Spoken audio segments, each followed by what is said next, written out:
Hello everyone, আজকে আমরা যোধপুরের উমেদ ভবন প্যালেসে এসেছি। এখানকার হিস্ট্রি অনেকটাই ইন্টারেস্টিং হিস্ট্রি।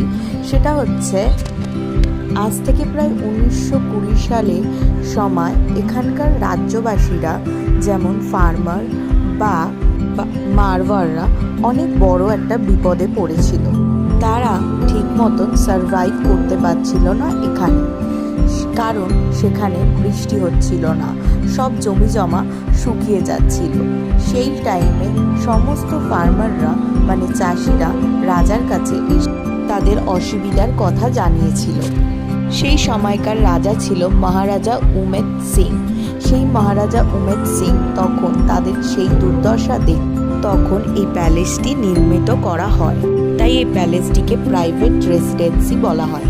এই প্যালেসটি 3টি ভাগে ভাগ করা আছে। একটা ভাগে রাজপুতদের ফ্যামিলি থাকে, সেকেন্ড ভাগে হোটেল আছে যেটিকে তাজ গ্রুপ ইন্ডাস্ট্রি ম্যানেজ করে রয়্যাল ফ্যামিলির সঙ্গে, আর তৃতীয় ভাগে মিউজিয়াম আছে।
তারপর আমরা আমাদের এই হোটেলে এসেছিলাম। এই হোটেলটির নাম হচ্ছে চন্দ্রাইন। এখানেও যদি কাউকে বুক করতে হয় তো আমাকে ফেসবুকে পার্সোনালি ডিএম করো, আমি বলে দেবো।